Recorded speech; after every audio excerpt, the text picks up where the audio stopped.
That is why, when I got the call from my right honourable friend, the Prime Minister, just over a year ago, I didn't hesitate to serve again. It was a critical time for our country. Tough decisions needed to be made about when we were going to come out of lockdown, about supporting the National Health Service and the care sector under unprecedented strain. It has been an absolute privilege of my life to have been trusted with these responsibilities, and I can only hope that my best has been good enough. It has undoubtedly also been one of the toughest roles that I've had so far. The gravity of Home Office decisions, the scale of Treasury decisions, but nothing matters more than the health of your people, of the British people, especially and in the wake of a pandemic. Caring for people's health and well-being is truly a noble vocation. And so I would like to take this opportunity to pay tribute to all of those across the country working in health and care sectors, as well as those that I worked so closely with in my old department, DHSC, and in the NHS. There's so much that I planned for the long-term reform of our health and care systems, and it is a wrench to leave that important work behind. Now, when I last gave a personal statement from this seat, I spoke about the importance of institutions and conventions. Today, it is about the importance of integrity. And don't worry, there's not going to be a series of these.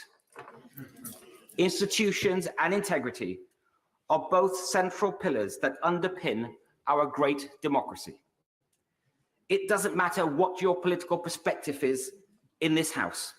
I believe that we are all motivated by the national interest, and that the public expects us all of us, to maintain honesty and to maintain integrity in whatever we do.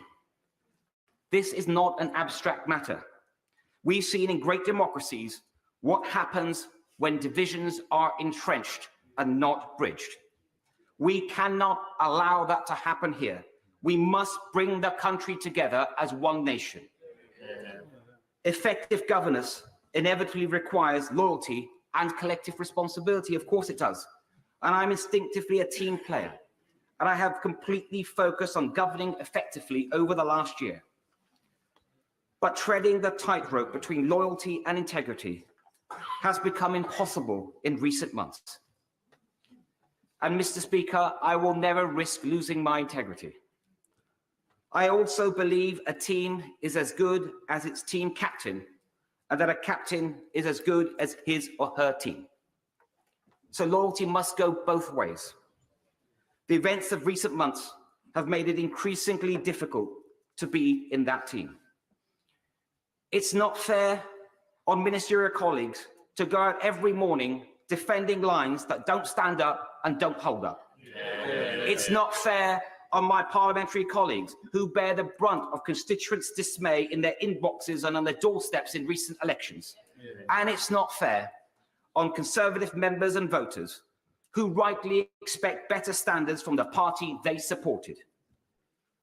When the first stories of parties in Downing Street emerged late last year, I was personally assured at the most senior level by my right honourable friend's then team that, and I quote, there had been no parties in Downing Street and no rules were broken.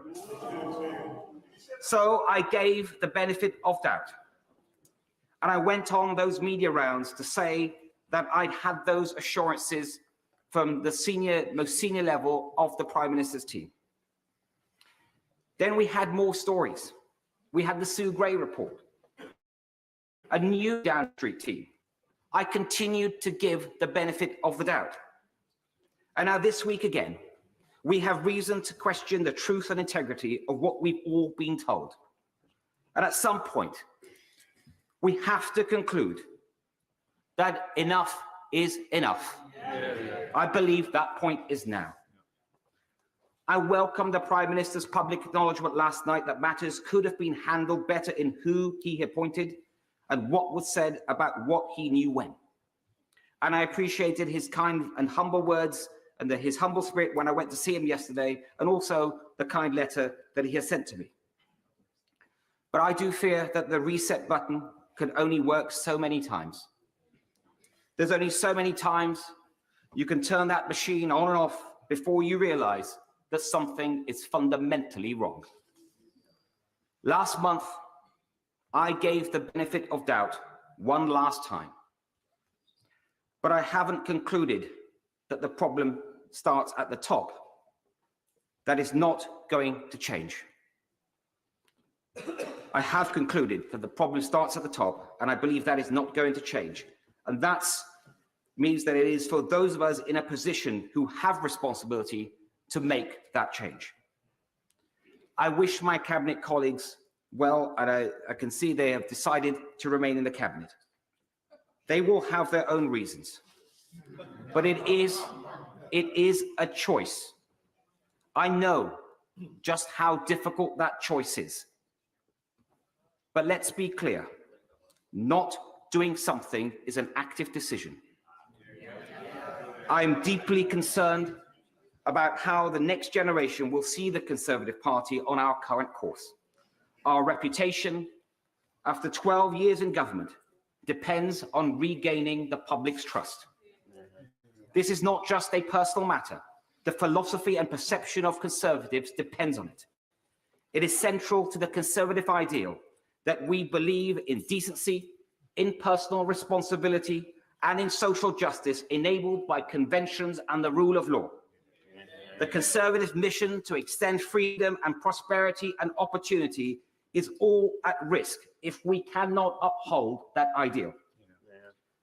And Mr. Speaker, it is not only the Conservative Party is not the only institution in need of urgent repair.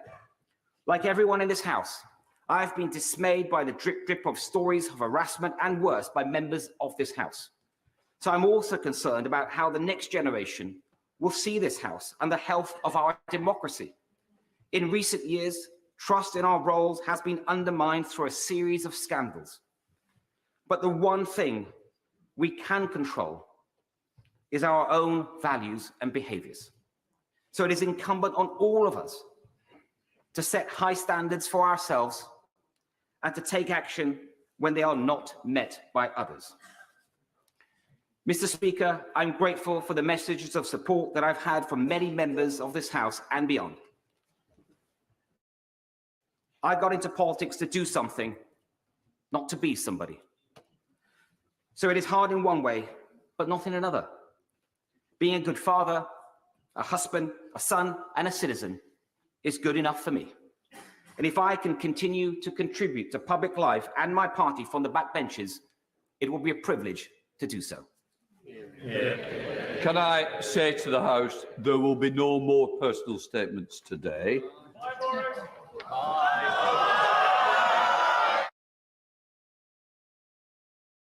Let the House leave in peace and quiet.